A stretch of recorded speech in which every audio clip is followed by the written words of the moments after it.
진짜 시장 방송 시작하도록 하겠습니다.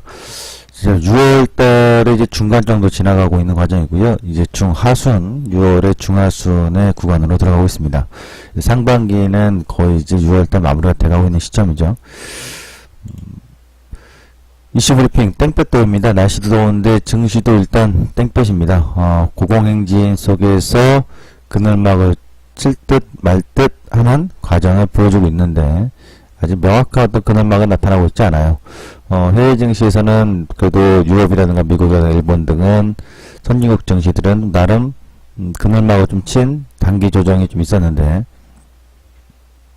국내 증시는 날씨와 더불어서 계속해서 고점권에서의 움직임이 형성되고 있습니다. 자, 미국 기준금리와 10년물 국채 수익률에 대해서 알아볼 거고요. 기술적 고점일까, 랠리 지속일까, 그 다음에 잊지 말아야 할 LG화학의 장점에 대해서 좀 알아보도록 하겠습니다. 미국 국채금리 및 기준금리입니다. 이 자료 보시면요, 미국의 기준금리가 미국 국채금리죠. 국채금리가 전년도 하반기부터 좀 올라가는데 올해 들어서 사실상 트럼프 당선 이후부터는 국채금리가 오르질 않아요. 국채금리에 대해서는 지난번도 얘기해드렸습니다만 국채금리가 사실 올라가면서 증시 상승 효과가 좀 나오는 구간들인데 국채금리가 오르질 않아요. 올해 들어와서 희한하게도 기준금리 지난해 12월에 올렸고 올해 3월에 올렸고 이번 6월에 올렸는데도 사실상 기준금리 인상 시기에 미국 국채금리가 올라가는 것이 맞는데 일반적인 이론상 근데 그렇게 나오고 있진 않아요. 이것은 일단 내년에 불확실성, 그러니까 내년에 옐런 의장의 임기가 마치고 또 연장을 할지 연임을 할지 아니면은 바뀔지 또 트럼프의 정책의 불확실성이 내재된 흐름 속에서 반영된 게 아닌가 싶어요. 이 부분이 보시면 10년물 국채 수익률인데 과거 2007년도에 5%대였고요. 그 다음에 고점이 4%대였고요. 양적 완화 보시면 시작했던 시점에서 그러니까 이 미국의 국채 수익률을 보시면 양적 완화 퍼부었던 시점에서 올라갔거든요. 네. 미국의 신용 강등 소식 때 하락을 했고요. 그리고선 다시 또 양적을 계속 하면서 올라갔고 이때 당시 3%대예요. 이번엔 미국의 기준금리는 뭐 어쨌든 3%를 얘기를 하고 있습니다만 목표 기준금리를 2019년도까지 인상해서 사실상 지금 기준금리를 2015년도에 올렸고 16년도에 올렸고 17년도에 3월, 6월 긴축 과정이라면 사실 미국의 국채 수익률은 이렇게 올라가 있어야 되는데 더뎌요. 상당히. 그리고 요 14, 15 요 구간에서는 유가 하락도 있었고 그렇죠. 그러면서 제조업의 둔화도 같이 나타났었죠. 지금 미국의 국채 수익률이 올라갈 수 있는 가능성은 상당히 높은데 왜 여기서 하락 조정을 오셨을까? 사실상 미국 긴축이 빠르게 형성되고 있는 과정에서요. 이건 하나의 의심인데 눌리고서 재상승을 보여주느냐 눌리고서 반등 중립적 하다가 이탈하면서 추세적 다시 하락을 보여주냐인데 추세적 다시 하락을 보여준다고 한다면 미국의 기준금리 인상은 쉽지 않을 건데 그것은 이번에 옐런 의장의 발언에 있어서 뭔가 달라진다는 얘기거든요. 경기 상황이 다시 올라가 준다고 한다면 미국의 경기 상황은 나름 괜찮은 모습이 나타날 거라고요.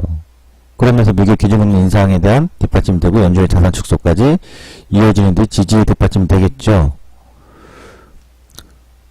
고민은 하락을 더 진행을 했을 경우에 증시의 우호적이냐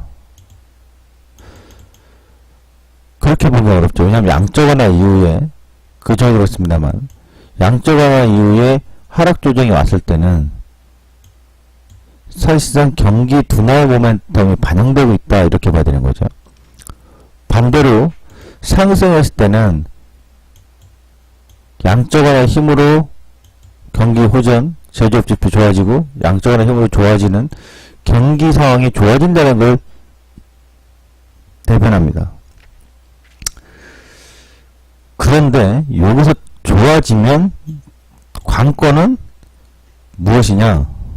경기 상황이 좋아지고 있다는 것은 인정을 하는 해야 되는 부분이지만 과연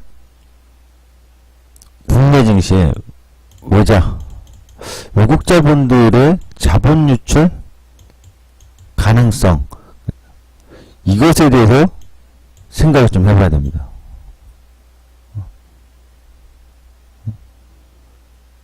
그러니까 지금 구간이 2009년도 10년도에 양적화했던 시기의 상승 모멘텀의 포인트냐, 2012-13년도에 양적완화 연장했던 시기의 포인트냐라고 하면 그건 분명 다르잖아요. 양적완화를 하는 시기가 아니라 기준금리 인상하는 시기이기 때문에 이때하고는 다른 모멘텀이다, 이렇게 좀 생각을 해야 되는데, 하락을 하게 되면 경기 둔화 우려가 나타날 것이고, 상승을 하게 되면 미국의 경제지표는 괜찮다라는 시각이고, 더 빠른 연준의 자산 긴축과 기준금리 인상이 나타날 것이고, 그에 따라서 외국 자본의 신흥국에서의 이머징 마켓 등에서의 차익 실현, 유출, 자본 유출, 이 우려가 같이 상존하는 구간이라고요. 향후 미국 국채 수익률은 어느 정도까지 올라갈 거냐라고 예상을 해본다면, 전 이 자리가 3%인데 대략 그 정도 가지 않을까 싶어요.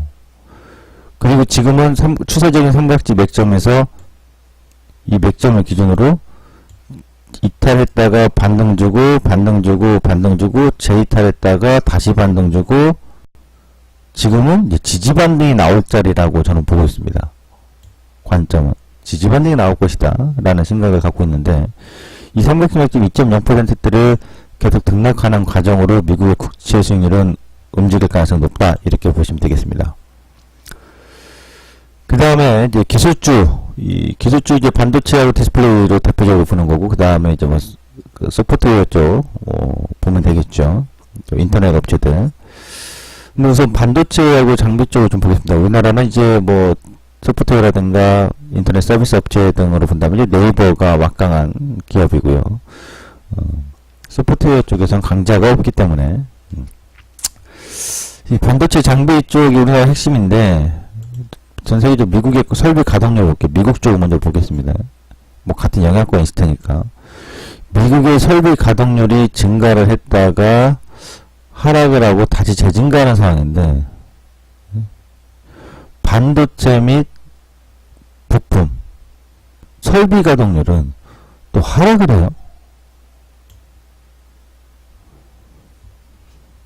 그 다음에 IT 세트 이익 전망치 상향 지속되고 있지만 반도체 장비의 이익 전망치는 하향되고 있다. 다시 보면 IT 섹터 자체는 이렇게 검정색으로 계속 2016년도 전년도 1월 달부터 계속 증가합니다만, 놀랐다가 다시 재증가하고 있는데, 현재 반도체 장비 업체들은 조정을 주고 있거든요. 이것이 일시적인 조정에서의 눌림목 과정으로 보고서 터닝포인트로 봐야 되는 거냐, 아니면 추세적으로 상승의 추이를 꺾고 조정의 국면으로 들어가려는 거냐, 요거는 더 지켜봐야 되겠는데, 이익 전망치가 계속 하향되고 있기 때문에 반도체의 업체들의, 장비 업체들의 전망이 더 좋아질까? 주가도 보면 많이 상승을 했어요. 많이 상승한 상태에서 더 좋아질까 여부를 좀 고민하는 시점이 2분기에 좀 나타나고 있는 과정이지 않느냐라는 시각입니다. 그 다음에 기술주의 추이인데요. 이것은 이제 PB인데, PBR은 뭔데, 현재 이제 고평가 논란이 좀 나오기도 하지만, 과거의 데이터를 봤을 때, 이게 이제 95년도 최고점이잖아요. ITG 95년도 이후부터이고, 나스닥 2000년도 이후부터고, 필라델피아는 00년도인데요. 과거 최고와 평균을 보면, 현재 평균보다는, 현재 어때요? PB 상황이? 평균보다 조금씩 높죠? 다우도 그렇고, S&P도 그렇고, 나스닥이. 근데 나스닥이 평균보다 더 높죠? 최고치가 4.1이었는데, 최고치에 거의 근접한 상이라고요. 그러니까 다른 3대 지수보다도 나스닥이 좀 고평가 논란에 좀 얘기가 나올 수밖에 없는 건, 과거 최고 기록에 근접했기 때문입니다. 필라델피아 반도체라든가 S&P 500의 IT 섹터를 본다면 평균을 넘어섰어요. 분명 최고치에는 아직도 못 미칩니다만 평균을 넘어섰기 때문에 일정 부분 고평가 논란이 있을 수 있어요. 기술주에 대해서들은. 필라델피아 반도체 지수인데요. 계속 올라가고 있는 상황입니다. 사상 최고 2000년도 기술주 거품이 있었던 자리에 거의 근접하고 있는 상황인데 과연 넘어갈 거냐? 아니면 흔들릴 거냐? 기로에 서 있는 거죠. 그래서 기술주에 대해서는 거품이라고 얘기하기는 어렵지만 분명 평균을 상회하면서 심리적으로 고점에 대한 불안함, 과연 더 갈까?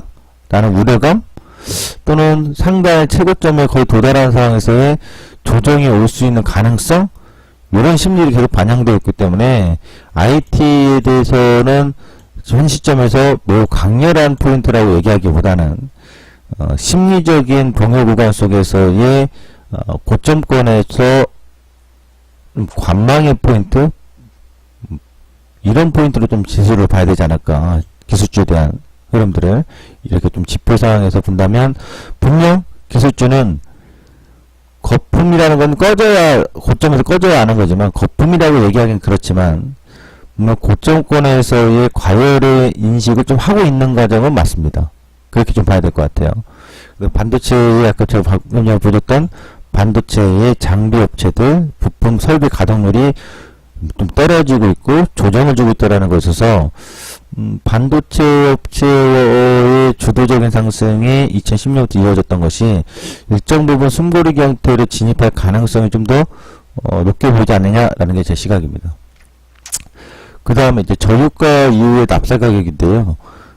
유가가 계속해서 뭐 이제 낮지 않습니까? 뭐 30%에서 40%에서 55% 사이인데 저유가가 15년, 10년도 지금 계속 이어지고 있는 상황인데요. 이제 유가 부분은 저는 아직도 계속 당분간 저유가 가능성이 높다라고 얘기하는데, 저유가 상황에서의 납사 가격의 추이를 좀 비교해 놓은 겁니다.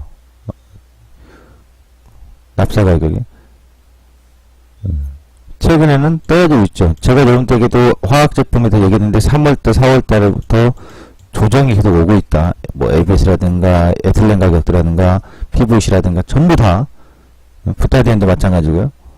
조정이 오고 있다. 또 화학업체에 대해서는 좀 다운이 되고 있다라는 얘기를 해드렸거든요. 그 모습을 이제 보여주고 있는데 납사 가격도 결국에 보시면은 추이가 어떻습니까? 저유가 이후에 단기 상승 정도로만 구간에 한마디씩만 나오지 추세적으로 길게 보이진 않거든요. 잠깐만 정유업체들인가 화학업체들을 좀 보면 주식을 먼저 정유업체들을 보면 SK이노베이션 올해 들어와서죠. SO일 정유업체들 보면은 SK이노베이션 올해 시작해서 거의 올랐다 내렸다 거의 제자리라고요. SO일 같은 경우도 오른 국면에 있습니다만 올라갔던 거에 거의 중간 정도까지 늘림이 나올 거고, 화학업체들은 대표적으로 롯데케미칼 올라갔다가 내려갔다고. 올해 신저점을 깨고 있는 거잖아요. 금호석유 올해 오름이 아니라 내림이죠. LG화 오름은 오름인데 큰 폭의 오름이 아니라 사실상 거의 전년도 종가는 비슷하니까 제자리라고 봐야 되죠. 오름폭이 거의 없었던 게 화학업체들이라고요. 자, 여기서 LG화학에 대해서 볼 겁니다. LG화학은 우리가 화학업체라는 건 다들 압니다. 이름에 화학이 붙어있으니까. 근데 이제 배터리 업체를 좀 주목을 해야 되는데, 세계 20대 완성업체 업체들의 이 전기차, EV 시장의 차량 현황을 공급받는 거 보면, 삼성 배터리는 피아트 크라이슬러라든가 BMW에 공급이 되어 있고, 사실상 뭐 GM이라든가 현대, 포드 해가지고 중국의 창안이라든가 지리라든가 LG 화학 배터리가 많이 공급이 됩니다. LG화학은 배터리의 그 공급 체인이 상당히 폭넓어요. 업체가. 사실상. 지금 이제 테슬라에 워낙에 집중되어 있는 파나소닉이 월등히 앞서고 있습니다만, 공급 체인 상황에서는 업체 현황에 보면은 LG화학이 탑이에요. 가장 넓어요. 폭넓어요. 향후 이제 전망인데요. 테슬라에 계속 공급하는 파나소닉은 변함은 없을 겁니다. 테슬라에서 공급해서 테슬라에서는 다른 업체의 기아 배터리 공급을 받기는 쉽지 않을 거니까요. 그러니까 테슬라는 계속 파나소닉하고의 그런 밀접한 공급 관계가 형성될 거고, 다른 업체들, 다시 말해서 다른 완성차 업체들이 내연기관 만든 다른 완성차 업체들이 얼마나 많이 확장되느냐에 따라서 LG화학의 공급량이 생산 능력도 엄청나게 달라질 거거든요. 그래서 향후에 2020년도로 좀 지나서 현재도 LG화학이 넘버2입니다. 넘버2긴 한데 뭐 차이가 좀 크죠. 2020년도 지나서의 이 점유율의 전망치를 보면 LG화학이 넘버1 점유율 40%를 보여줘요. 근데 그럴 가능성이 있냐 물어본다면 가능성은 상당히 없습니다. 왜냐하면 LG화학이 생산 설비 투자하는 것과 생산량이 현존은 하는 업체 중에서 넘버1이거든요. 다만 공급 가동률이 떨어져서 그렇죠. 지금 이제 생산 능력 및 가동률 추이인데요. 한국, 미국, 중국, 유럽 가동률인데 LG화학 상당히 낮잖아요. 2016년, 17년도에도 뭐 50%도 안 되니까요. 근데 이것이 이제 내년에 될지, 내후년에 될지, 요표에는 2018년도에는 무려 70%까지 가동률이 올라올 것이라고 합니다만, 그렇죠? 더 가동률이 빨라질 거라고요. 이 확대되는 기대감이 LG화학의 장점인데, 또 하나의 장점을 보면, LG화학은 분명 화학업체입니다. 여전히 실적 매출에 있어서 화학 소재 쪽에서의 막강한 매출이 나오고 있는데, LG화학은 종합적이라는데 특히 대표적인 게 ABS입니다. ABS 합성수지 쪽은 세계 생산량 1위입니다. 생산량 1위고요. 그 다음에 PVC라든가 이쪽은 세계 7위입니다. 이 PVC 쪽은 이제 신흥국에서 많은 소비가 증가를 해야 돼요. 동남아라든가 뭐 인도라든가 신흥국 시장에서 많은 소비가 증가가 되는 거고, ABS 같은 경우는 이제 선진국 시장에서 많은 소비가 증가됐을 때, 그러니까 뭐 일본적으로 우리가 자동차의 뭐 소재라든가 플라스틱, 그 다음에 뭐 가전제품 소재라든가 ABS가 다 쓰이는 거거든요. 근데 ABS는 하여튼 LG화학이 세계 넘버 1인데 최근에는 모든 화학 제품들이 다 가격 조정이 있었기 때문에 뭐 실적이 2분기에도 썩 좋을 리는 없습니다. 이제 이 PVC 쪽은 최근에 가동률도 좀 점진적으로 좋아지고 있다. 근데 가격 조정도 다른 제품보다는 양호했어요. 뭐 베타덴 같은 경우는 최근 고점 대비해서 뭐 50% 이상 하락하게 됐고요. ABS 같은 경우도 한 30% 하락을 했는데 PVC는 가격 조정이 별로 없었습니다. 단가 자체도 워낙 싸기 때문에요. 이거에 대한 또 이제 가동률과 신흥국 시장에서 기대감이 좀 있다라는 표현인데, 어쨌든 화학 제품의 전체적인 밸런스라 할까요? 애들 시장에서요. 아주 뭐 분포도가 상당히 다양하죠. LG화학의 실적 전망을 좀 보면요. 기초소재 이제 화학인데요. 이제 LG화학은 사실상 사업이 5개로 나눠집니다. 석유화학 쪽, 정보전자, 전지, 농업, 파만노, 생명공학, 제약이라고 했죠. 이건 이제 파만노와 생명공학 같은 경우는 좀 미비하고요. 좀 미비한 거고. 그러나 이제 뭐 없는 것보다 사업을 갖다 붙였으니까 여기서도 매출과 영업이익이 반영이 되는 부분은 나쁘진 않겠죠. 근데 역시 LG화학의 핵심은요, 이 석유화학하고 전지 부분입니다.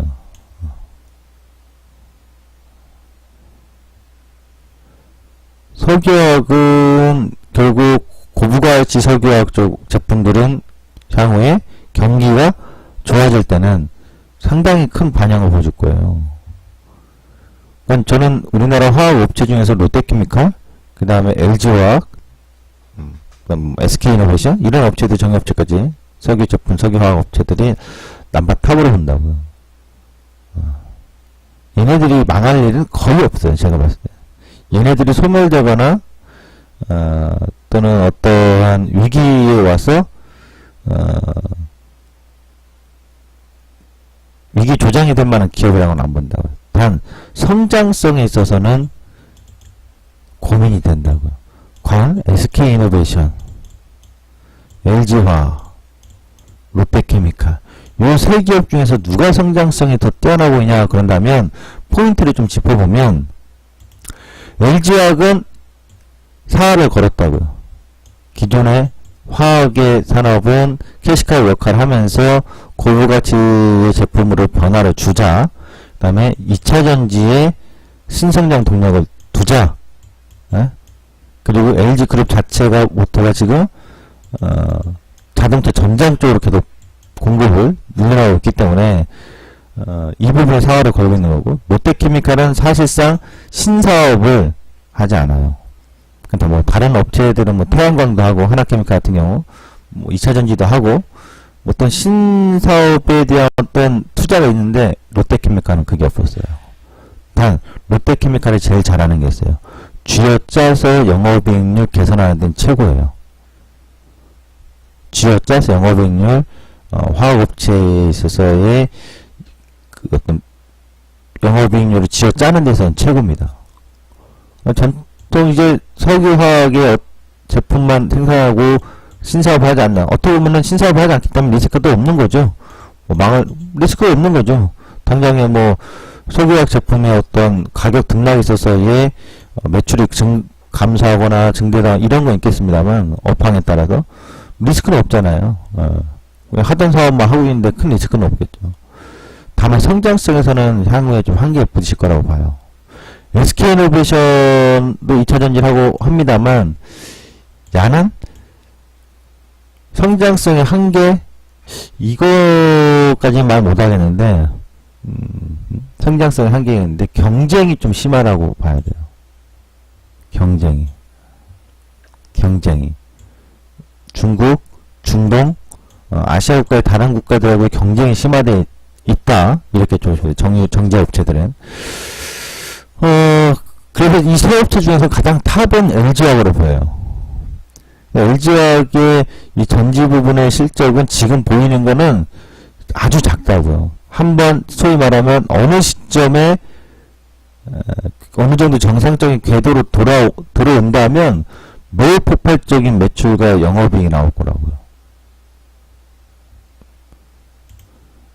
그래서 제가 감히 LG화학에 대해서 얘기하면 LG화학은 현재 우리나라 시가총액이 100조가 넘는 게 없죠.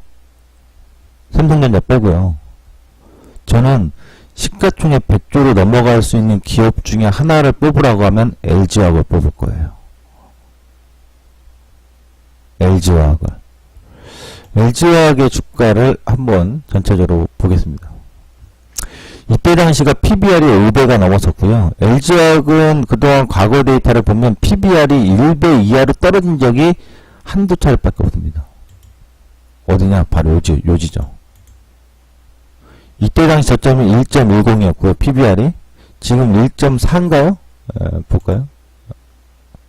1.47이네요. 제가 사실 LG화학을 떨어지라고 빌고 있는 사람 중에 하나인데 LG화학이 PBR이 1.0 이하로만 들어와 준다면 도둑놈식 본지 모르겠습니다만 과거에 하여튼 1.0을 깬 적이 딱 두 번 정도 했는데 그리고 이게 PBR이 5배거든요. 지금 현재 시가총액을 보자면은 한 20조란 말이에요. 그리고 매출을 좀 상황볼까요? 재무구조상 매출이 19조, 22조, 23조, 23조, 22조, 20조, 20조. 그러니까 매출 지금 20조에서 계속 언저리 왔다 갔다 하잖아요. 근데 이것은 실질적으로 2차전지 부분이 반영이 됐다 하더라도 최근에 굉장히 미비하잖아요. 그러니까 석유화학의 기초 소재 쪽만 반영이 된 건데 향후 2차전지 정상적인 성장 궤도로 들어온다면 저 매출은 저는 50조가 넘어간다고 본다고. 충분히 가능성이 있는 거죠. 석유화학이라는 어째 자체의 생산 파이는 정해져 있기 때문에 어느 날 갑자기 매출이 2배, 40조, 50조 이렇게 늘어나기 쉽지 않겠습니다만 2차전지 신성장 동력을 달았기 때문에 그것이 반영이 된다면 분명 매출은 50조가 넘어갈 거예요. 그럴 경우에 이 회사의 주가는 시가총액 100조에 육박할 수 있다고요.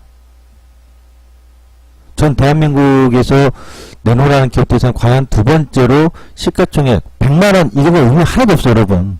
뭐 네이버가 100만원 가도 안 와. 100만원 연맹가 현재가 찍는 게 중요한 게 아니라 시가총액이 얼마나 성장하는 기업이 나오느냐인데, 저는 그 중에 유력하게 LG화학을 좀 보다. 그리고 현재 LG화학은 조정이 와서 다시 20만원을 이탈을 해준다면 아주 좋겠어요. 감사할 정도로 좋을 것 같아요. 그 지점에 대한 투자 포인트를 아주 격렬하게 강렬하게 기다리고 있습니다. LG화. 그렇다면 사실상 주가 시가총 20조 아래서 잡는다고 친다면 20조라고 하도 20조에서 친다고 하더라도 100조 갔을 때는 400% 수익이라고 5배. 자, 오늘 진짜 시장은 여기까지입니다.